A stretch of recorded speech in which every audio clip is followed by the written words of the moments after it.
Here we have the Petri Color 35, which occupies a rare niche in photography as one of the smaller bodied, non-folding, full-frame 35mm cameras. I wanted to say it was the smallest camera in this category, but that's not true. It's roughly equivalent in size to the Rollei 35, and we'll talk about that soon enough. Some people are going to say, hey, what about the Minox 35 series or the Olympus XA? And you know what, those probably might be smaller in certain areas. I couldn't actually find those cameras. I think they're in a bin somewhere, obviously. Uh, but those were in a different era, and we'll talk about those some other day. At the moment, I want to talk about this camera and its place in photography. This camera arrived in the late 1960s, which meant it would have competed with the Rollei 35, an iconic German camera that really showed that you could pack all kinds of features into a very, very tiny package. This also would have competed to a lesser degree with the Zeiss Icon S310. This camera bore the Contessa name, although it's often just referred to as the S310. Petri served the lower end of the market, and obviously is one of those names that didn't survive far into the 1980s. It has quite a long history. Founded in 1907, this is according to the Wikipedia, and in 1962 it had changed its name to Petri Camera Limited. Prior to that, it had been known as Horibayashi Camera Industry. It looks like it just disappeared from the scene sometime in the late 1970s or early 1980s. Like a lot of these names, there are several different pronunciations of this camera company. One is Petri, one is Petri, like the Petri dish, and depending on your country, you might pronounce it differently. And so I will go with Petri, although feel free to substitute whatever you feel is the correct pronunciation. Anyway, I've been looking off and on at the Petri Color 35 for some time, and when one finally became available at a price that I considered to be reasonable and appeared to be in good condition, I went ahead and purchased it. I jumped on the deal. The Petri Color 35 is a solid, well-built camera. A small, solid, well-built camera. It has a collapsible lens, not the twist and extend variety, and we'll show you that soon enough. It has a built-in light meter, and you're able to see the meter needle in the viewfinder. Like the other two cameras that I mentioned, this is a scale focus camera, which means that you guess the distance from the camera to your subject. Often this is known as zone focus. I just use the term scale focus, but you could think of, I think, the two as being interchangeable. Although some people would probably insist, no, scale focus is one thing, zone focus is another. As you might expect, it uses a leaf shutter and not a focal plane shutter, and speeds run from 1/250th of a second to 1/15th of a second plus B. All these speeds are manually selected. There are no speeds slower than 1/15th, and this is an all-manual shutter. It's not electronically controlled. The match needle system likely uses a CDS cell, cadmium sulfide, is powered by a single 1.5 volt battery, either S76 or LR44, and that's a bit unique because most of the cameras in the late 1960s were using a mercury cell of some type. So sort of nice that it uses a more modern 1.5 volt silver oxide cell or lithium battery. Apertures are selected manually from 2.8 to 22, from f2.8 to f22. So let's take a quick look around the camera. On the left side here, on the one side is a rewind crank, and that's a fold down rewind crank, as most cameras we're now offering a rewind crank that tucked away. This has a true hot shoe on the top of the camera on the left side, and the frame counter sits just below the hot shoe. The frame counter only shows even numbers. Odd number frames are vertical hash marks. There are 3 dials on this camera. First, you have your shutter speed selector dial, and that's right here. Next, you have your aperture selection dial, and that is here. And then you have this dial on the back, and this dial on the back is used to focus a lens. And so this button is a battery check button. The idea is when you press it, the needle should swing or deflect upward or deflect downward. I'm not really sure which. I found a repair manual. I didn't find the owner's manual, but it should deflect and indicate that the battery is still active. As you can see on the front of the camera, you have a flash synchronization post, and here you have your meter eye. Now you can see that this is a f2.8 40mm lens, and that is something that was shared with both other cameras. As you peer into the viewfinder, you'll see a distance scale running along the bottom and a needle. The needle doesn't move until you have begun to rotate the lens outward. And let me show you how you do that. In its collapsed position, you can see this is very compact. When you want to focus the camera, you have to extend the lens, and you do that by turning this dial. You turn the dial until the needle on the distance scale begins to move. Once it covers the mountains, then you are at a point where you can release the shutter. And then you can simply turn this dial until you've reached your desired distance in the viewfinder. This makes it very simple to both set your meter reading and focus the camera without ever taking your eye from the viewfinder. As you know, with the Rollei 35, you set all of those. You set your distance, you set your aperture, and you set your shutter speed before you ever lift the camera to your eye. Here on the back, we have a traditional film advance lever. This, because of how it sits, you really have to get under it with a fingernail, pull it away from the body to advance the film.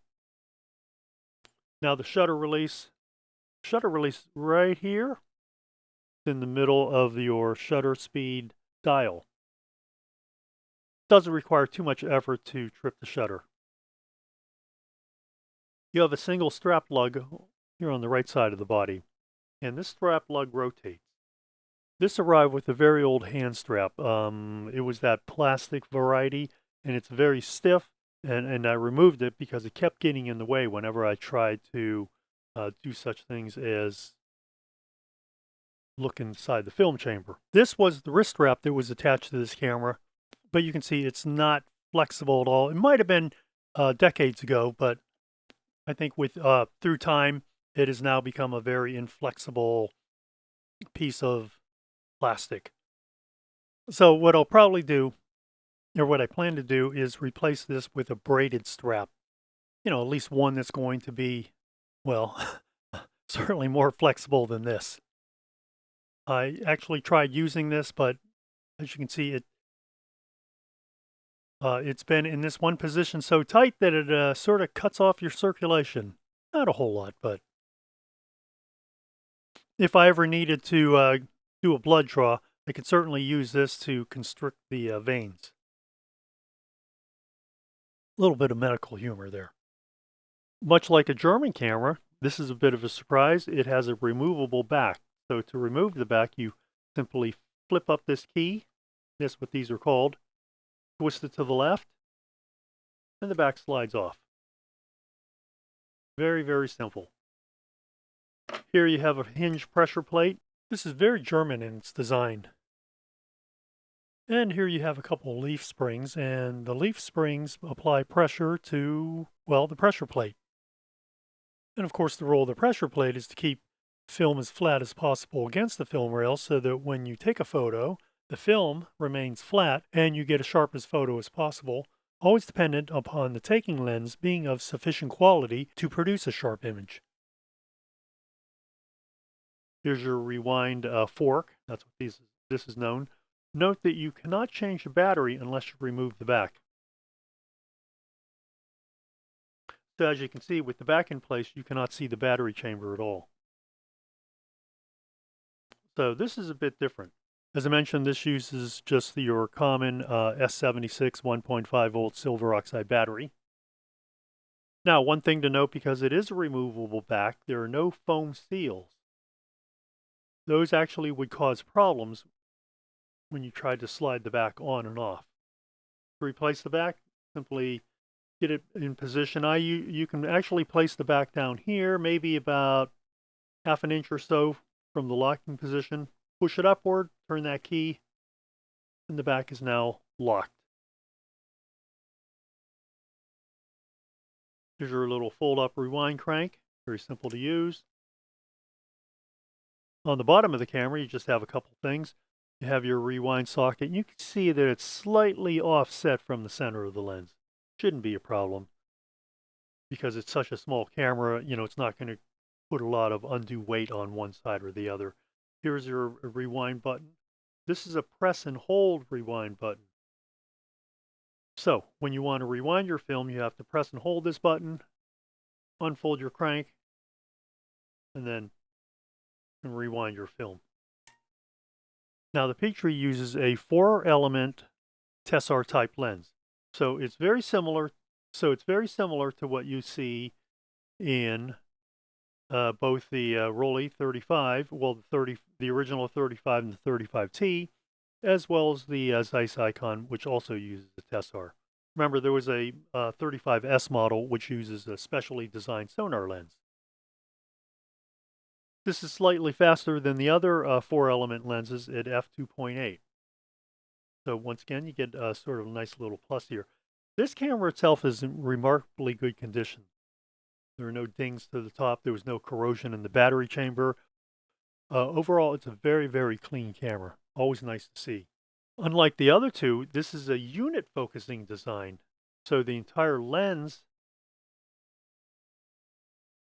moves toward or away from the film plane.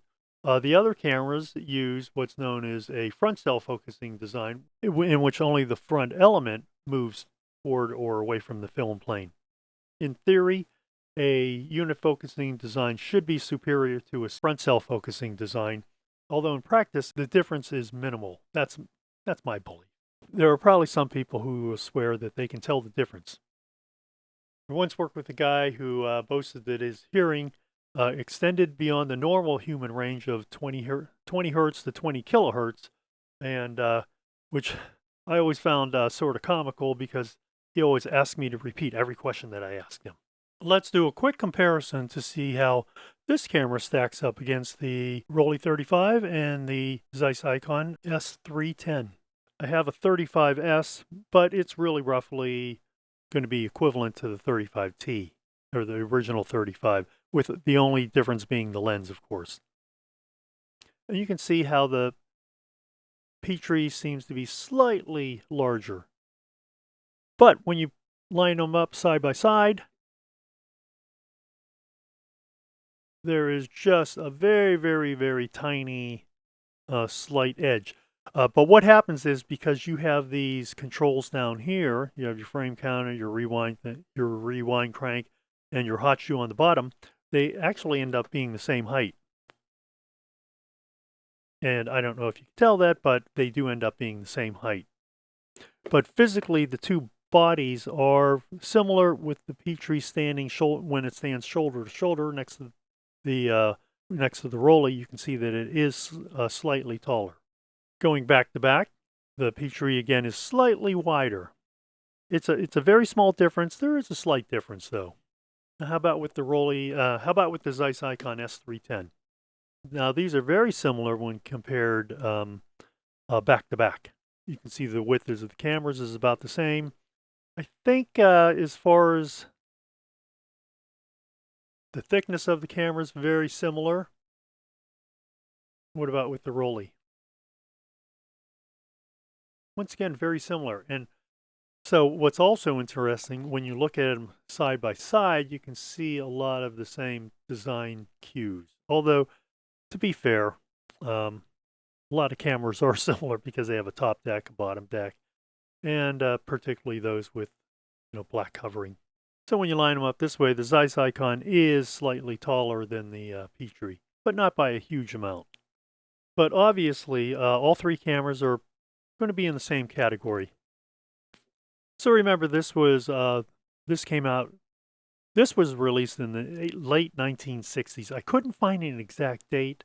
I thought I was reading somewhere around 1967 or 1968, but none of the websites that I visited seem to agree on the date. So I think that's why I came up with the somewhat vague late 1960s. Let's check the weight of all these cameras. Okay, no film with battery. Probably doesn't contribute too much weight to it. 13.8 ounces. Okay. Now let's take a look at the Rollei 35. So 13.8 ounces. Rollei 35 is 12.2 ounces. So the Petri is slightly heavier. Now the Zeiss Icon, I've always felt that this was a very solid camera, and I'm going to guess it outweighs both. And I think from feeling it, does feel like it's heavier. Yes, and it is. So 13.8, 12.2 for the Rollei 35S, and 15.4, or nearly 1 pound for the Zeiss Icon. So what do I think of this camera? I didn't have a chance to run film through it yet, but I have had it outside, and I've played with the controls, or tested the, let's not say played, but tested the controls. And so my thoughts are, this is a very, very friendly little camera. I like the size of it. This can be a bit of a chore to collapse the lens and then to extend the lens. Not a huge deal. This camera uses what's known as a match needle system. There's a center eye in the on the right side of the viewfinder, and then there is the meter needle, which floats up and down. In a lot of systems, the center eye will then move up and down as you change shutter speeds and aperture, but not so with this camera. In this case, the center eye is fixed. Sort of like what you'll see sometimes with some viewfinders in which there's a cutout and a little small and two small, I guess, pinchers to indicate correct exposure. Same here. So the center eye indicates correct exposure, and then you change either your shutter speed, or you change your aperture to adjust your exposure until that needle floats down to the middle of the center eye. Because it does use a meter needle, it allows you to make some exposure compensation on your own, depending on where that needle sits, either overexposed or underexposed, so either above that eye or below that eye. The placement of the shutter release, which is here, is okay, but I think the travel is a little short. I've added this small little soft release. There's a lot of negative feelings about these soft releases. Some people feel that they're rather some people feel they're a bit pretentious. Some feel that they're dangerous to the camera, because something can get caught under it and then damage the camera.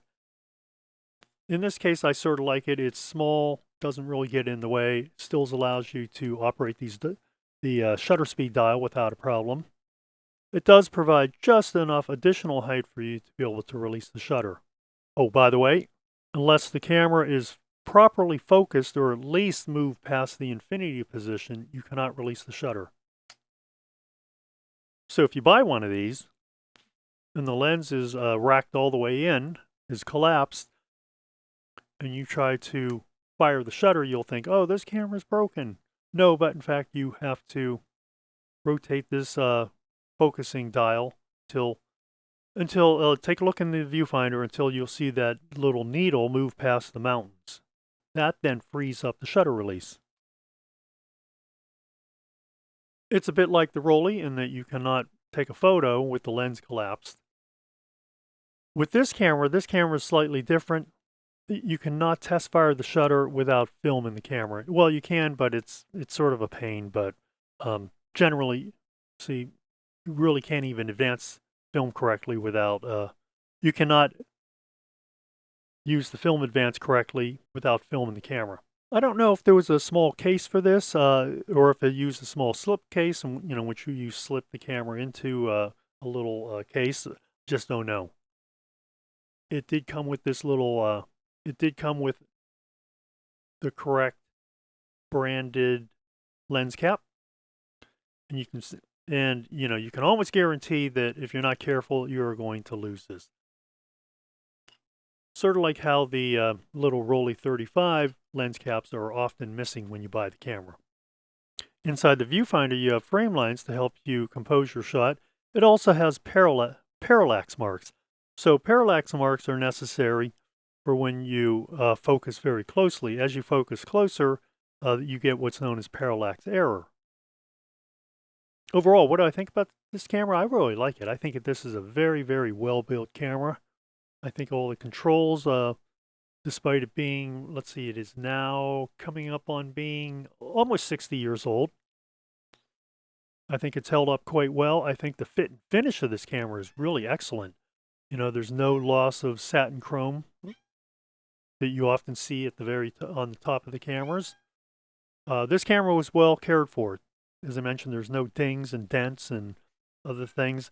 The lens was very clean when it arrived, and the viewfinder also was very clean. At some point, I might pull the top deck and just clean the inside elements of the viewfinder. Those just tend to get hazy with age, and that's just a normal. That's a normal occurrence with most cameras. Yeah, great little camera.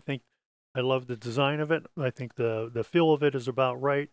I think there was a lot of there was a lot of thought that went into this camera. Very simple to operate. You can pretty much do everything without ever having to take your eye from the viewfinder. And the fact that this is a vertical dial rather than being some type of horizontal dial makes it very simple. You don't end up poking yourself in the side of the head when you rotate this small dial here. And if you are looking for a very compact 35mm camera and you can't afford the a Rollei 35 and you know, you can't find a working Zeiss Icon S310, this one should be on your shopping list.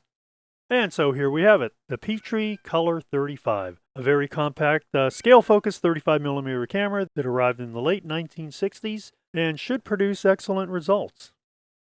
And to no one's surprise, I've rated this camera very highly at an overall 9.3. As you notice, I'm not rating the lens because I haven't tested the lens.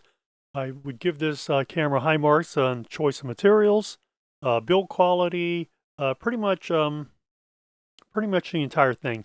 I dinged it a bit on features simply because there are no slow speeds with this camera. Otherwise, though, I think I'm very impressed with the overall design and functionality of the camera. And I'd probably have rated it a bit more optimistically simply because this camera happens to be in such good condition. And so now we've come to the end of our video. If you enjoyed this video, leave me a like on it, or subscribe to the channel. If you'd like to leave a comment about this video or this camera, please do so below. And if you'd like to send me an email, you can do that at contact@camera-talk.net. And don't forget to click that icon in the lower right corner of the screen for more content about cameras and photography. And I hope that you'll join me on my next video. So there's one other Olympus camera, of course, that you might think of, and that's going to be the Olympus 35RC, a very compact 35mm camera, rangefinder. And you can see how, although the two are close, the 35RC is a much larger camera. You can see it in the width, you can see it in the height, see the height of the cameras. When it comes to thickness, I believe the Petri is slightly thicker, and probably because there's quite a bit, who knows why. Anyway, this one's slightly thicker.